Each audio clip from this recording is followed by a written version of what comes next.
Core core दोस्तों आ गया हूं आप लोग के लिए अमेजिंग इंटरव्यू क्वेश्चन लेकर के। Write a program to find the factorial of given और यूजर इनपुट। या तो हम कोई नंबर पहले से रख लें या तो यूजर से इनपुट ले करके हम फैक्टोरियल निकालें उस नंबर का। तो मैंने एक इनपुट फील्ड, एक बटन और एक रिजल्ट, यहाँ पर रिजल्ट दिखेगा, प्रिपेयर कर लिया है। उससे पहले मैं आपको बता दूं कि इस वाले प्लेलिस्ट में वीडियो जाएगा, स्टेप बाय स्टेप देखिएगा।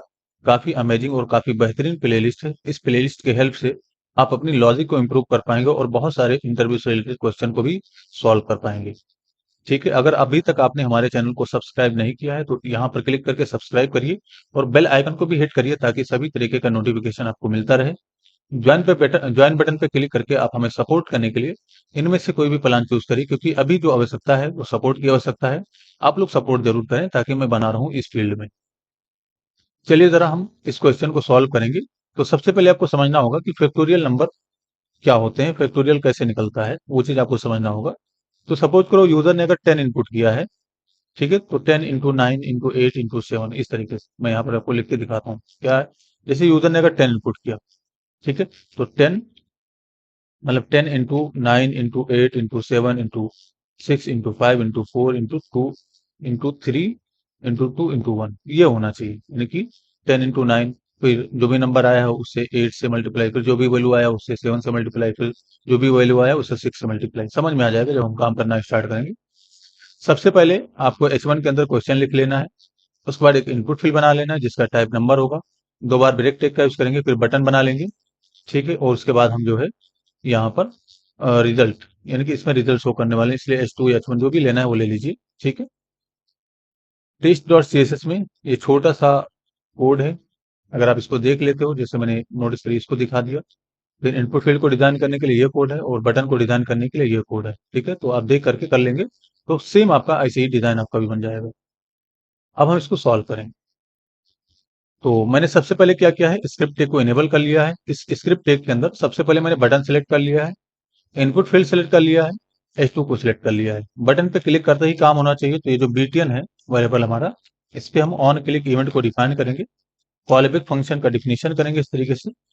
और सबसे पहले हमें ये जो इनपुट फील्ड है इसका वैल्यू चाहिए, तो नम के नाम से मैंने एक वेरिएबल बनाया इस तरीके से। और जो इनपुट फील्ड है उसका वैल्यू चाहिए, तो मैं नंबर फंक्शन के अंदर डायरेक्ट इसको रखता हूँ, इनपुट डॉट वैल्यू। यानी कि जो हम इनपुट फील्ड से वैल्यू लेते हैं बाय डिफॉल्ट वो स्ट्रिंग होता है, भले ही उसमें नंबर इनपुट कर रहे हो, इसलिए मैंने उसको नंबर से में कन्वर्ट कर दिया है, नंबर फंक्शन के अंदर। तो नंबर में कन्वर्ट करने का और भी बहुत सारा तरीका है, ये बेहतरीन तरीका है। ठीक है, तो मैंने इसी से नंबर में उसको कन्वर्ट कर दिया, यानी कि जो वैल्यू आ रहा था वो स्ट्रिंग आ रहा था, उसको मैंने नंबर में कन्वर्ट कर दिया, बस यही किया मैंने। अलर्ट करके अगर आप इस नम को प्रिंट करेंगे तो आपको क्या मिलेगा अभी वो समझ लीजिए जरा। मैंने अलर्ट कर दिया है, मैंने रिलोड किया, यहाँ पर मैं 10 लिखता हूँ, तो ये जो 10 लिखा है वही मिलेगा जब आप इस बटन पे क्लिक करेंगे। ये देखिए 10 मिल गया। अगर आप यहाँ पर 12 लिखेंगे तो 12 मिल जाएगा। करना क्या है, जो भी यूजर इनपुट कर रहा है उसको हमें कुछ इस फॉर्मेट में, पहले 12, फिर पहले 10, फिर 9, फिर 8, फिर 7, 6, 5, इस तरीके से प्रिंट करना है। ठीक है, तो इस तरीके से प्रिंट करने के लिए हमें लूप चलाना होगा। तो लूप यानी कि फॉर स्टार्ट करेंगे, एक वेरिएबल बनाएंगे जरा इस तरीके से आई, और आई का डिफॉल्ट वैल्यू हम नम रखेंगे। नम नम का मतलब यूजर ने अगर 10 इनपुट किया तो यहाँ पर क्या हो जाएगा 10, यानी कि आई का वैल्यू क्या है 10। यहाँ पर एक कंडीशन पास करेंगे, जब तक लूप चलना चाहिए जब तक आई का वैल्यू जो है 1 से बड़ा है। तो मैंने ऐसे डिफाइन किया, आई इज ग्रेटर देन 1। अगर आई का वैल्यू 1 से बड़ा है तब तक लूप चलना चाहिए, और आई में माइनस माइनस होना चाहिए, यानी कि यहाँ पर आई माइनस माइनस। ठीक है, डिक्रीमेंट ऑपरेटर का करेंगे। कंसोल डॉट लॉग सर्च करिए इस तरीके से, और ये जो आई है इसको प्रिंट करिए। ठीक है, तो आई में आपको किस तरीके से डेटा मिलेगा वही मैं आपको भी दिखा रहा हूँ। आई लेस देन 1, लेस देन का मतलब अभी आई का वैल्यू क्या है बाय डिफॉल्ट, नम यानी कि 10 है। तो 10 क्या, 10 जो है 1 से छोटा है, सॉरी 10 क्या 1 से बड़ा है। अगर बड़ा है तो एक माइनस होगा, पहले प्रिंट हो जाएगा उसके बाद माइनस होगा। ठीक है, फिर ऐसी सिचुएशन चलता रहेगा जब तक आई का वैल्यू, यानी कि जो आई का वैल्यू है वो 1 से बड़ा ना है। कब तक चलेगा लूप हमारा, नोटिस करिए, आई का वैल्यू जब तक 1 से छोटा नहीं होगा या 1 के बराबर नहीं होगा तब तक लूप चलता रहेगा।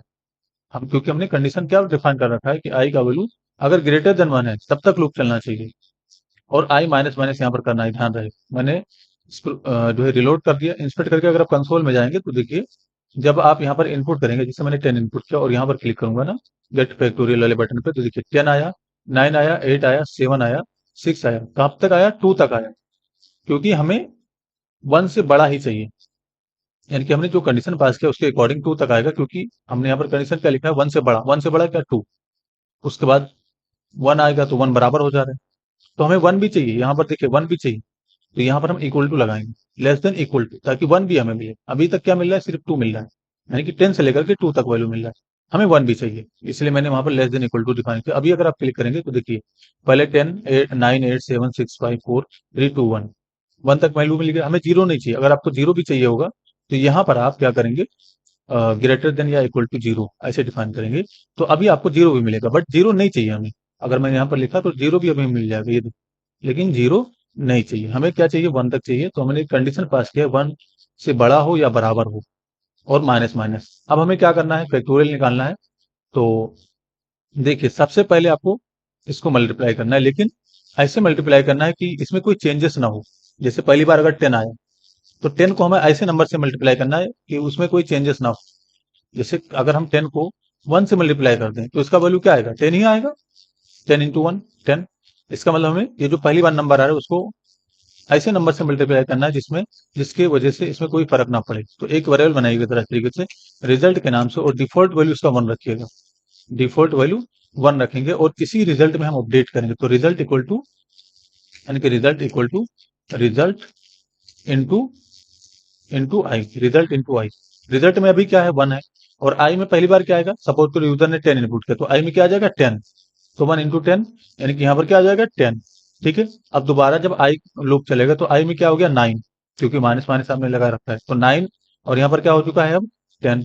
तो 9 इंटू 10 कितना हो जाएगा, 90। फिर 8 आएगा आई का वैल्यू, फिर उससे मल्टीप्लाई होगा, इसी तरीके से मल्टीप्लाई होता रहेगा। और यहाँ पर आप रिजल्ट के अंदर ये जो रिजल्ट हमारा हमारा वेरिएबल है, रिजल्ट नहीं S2 वेरिएबल जो है, डॉट इनर टेक्स्ट यूज करेंगे इस तरीके से, और इसमें हम प्रिंट करेंगे। तो मैंने बैकटिक का सिंबल दिया, और यहाँ पर मैं डिफाइन करता हूँ इस तरीके से फैक्टोरियल। स्पेलिंग अगर मिस्टेक हो जाए तो आप लोग ठीक करके लिखिएगा, फैक्टोरियल ऑफ, उसके बाद नंबर चाहिए मुझे, तो डॉलर के साथ टेम्पलेट लिटल, इसमें नम लिख दीजिए। उसके बाद एज लिखना है, उसके बाद फिर से डॉलर के साथ, और यहाँ पर रिजल्ट लिख देना है। ठीक है, तो फैक्टोरियल ऑफ नंबर यानी कि 10, फैक्टोरियल ऑफ 10 इज रिजल्ट, जो भी रिजल्ट आया होगा वो। तो बस इसी तरीके से फैक्टोरियल आपको निकालना है, काफी आसान था। ठीक है, तो थोड़ा लॉजिकल होता है, ये जो क्वेश्चन होते हैं ना, वो थोड़ा लॉजिकल होते हैं। ठीक है, आपको कंफ्यूज नहीं होना है, पहले तो आपको समझ में आना चाहिए कि फैक्टोरियल हम कैसे निकालते हैं, क्या होता है। मैंने रिलोड किया, अभी मैं यहाँ पर 10 इनपुट करूंगा तो 10 का फैक्टोरियल जो आना चाहिए वो आ गया, ये देखिए है ना, ये 10 का फैक्टोरियल है। अगर आप यहाँ पर 5 इनपुट करेंगे तो 5 का जो फैक्टोरियल होगा वो आ जाएगा, ये देखिए। तो 5 इंटू 4 तो कितना हो जाएगा, 20। 20 इंटू 3 यानी कि 60, 60 इंटू 2 यानी कि 120, और 120 इंटू 1 यानी कि 120। ठीक है, नोटिस करिए 4 का अगर आप निकालेंगे तो 4 का जो फैक्टोरियल होगा वो मिल जाएगा आपको, 24 होता है। इस तरीके से तो हमने अभी फैक्टोरियल निकालना सीखा, तो अभी हमने यहाँ पर फैक्टोरियल निकाल लिया। यही चीज यहाँ पर एक गिवन लिखा हुआ है, गिवन से क्या मतलब था, गिवन से मतलब ये था ये जो नंबर है हम बाय डिफॉल्ट कुछ रख दें। जैसे मैंने यहाँ पर डायरेक्ट 4 रख दिया, तो अब हमें इनपुट लेने की जरूरत नहीं है, डायरेक्ट इसमें 4 ही आएगा, और जैसे आप बटन पे क्लिक करेंगे 4 का जो फैक्टोरियल है वो निकल जाएगा। ठीक है, लेकिन हम यूजर से जब इनपुट लेकर निकाल रहे हैं तो मल्टीपल नंबर का हम फैक्टोरियल निकाल पा रहे हैं। अगर हमें 10 का चाहिए तो 10 लिखेंगे, निकल जाएगा। अगर हमें 8 का चाहिए तो 8 लिखेंगे, निकल जाएगा। है ना, इस तरीके से। तो आई होप चीजें क्लियर होंगी। किसी भी तरह का इशू है जरूर पूछिए, आपकी हेल्प कर दी जाएगी। Thanks for enjoying the education of just for code. See you soon. जय हिंद, जय भारत।